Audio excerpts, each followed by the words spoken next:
তো মক্কায় সবচেয়ে বড় কুস্তিগিরের নাম ছিল রুকানা। তো বিশ্বনবী একদিন ফজরের সালাত শেষে লুকিয়ে লুকিয়ে মক্কার সবচেয়ে বড় বক্সার, গোটা বিশ্বের জন্য রহমত, তিনি মক্কার সবচেয়ে বড় বক্সার রুকানার কাছে চলে গেল। যে বলল, রুকানা আসলিম তাসলাম, ইসলাম মানো শান্তিতে থাকবা, দুনিয়ায়ও থাকবা আখিরাতেও থাকবা। সুবহানাল্লাহ পড়েন। রুকানা বলে, না আব্দুল্লাহর বেটা মোহাম্মদ, আমি তো কালিমা পড়বো না, যদি বক্সিং খেলে আমারে হারায় দিতে পারো তাইলে কালিমা পড়ুক।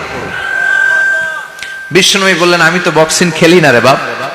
রুকানা বলল, তাহলে আমিও কালিমা পড়ি না। বিশ্বনবী রাজি হলেন। অবশেষে ভাবলেন, আমি বক্সিং খেললে একজন যদি জাহান্নাম থেকে জান্নাতি হয়, বক্সিং খেললে সমস্যা কই? কি রহমতের নবী, কি অ্যাটিটিউড, কি পজিটিভনেস, কি প্রোঅ্যাক্টিভনেস, অলওয়েজ প্রোঅ্যাক্টিভ, সব সময় ইতিবাচক চিন্তা করতেন। এবার মারামারির পালা। রুকানা বলে, মোহাম্মদ তুমি মারো। বিশ্বনবী বললেন, তুই মার, কারণ আমি মারলে ওই মায়ের হজম করার ক্ষমতা তোর নাই। বিশ্বনবীর এক হাতে জান্নাতি 40 জনের শক্তি ঢুকায় দিছে কে? তো বিশ্বনবী মাইট দিলে এটাও হজম করতে পারবে? এই হাতটা দিয়ে বিশ্বনবী রুকানার ডান কাঁধে এভাবে টাচ করলেন। মারে নাই, খালি বলছে, রুকানা এত লাফাস কেন? টাচ করার সাথে সাথে রুকানা বেহুশ হয়ে জমিনে পড়ে যায়।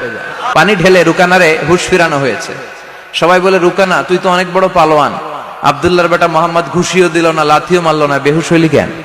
রুকানা বলে, আরে তোরা তো দেখোস নাই, তোরা দেখেছিস মোহাম্মদ হাত দিয়ে ধরেছে, আমার মনে হয়েছে বিশাল পাহাড় এসে কাঁধে চেপেছে।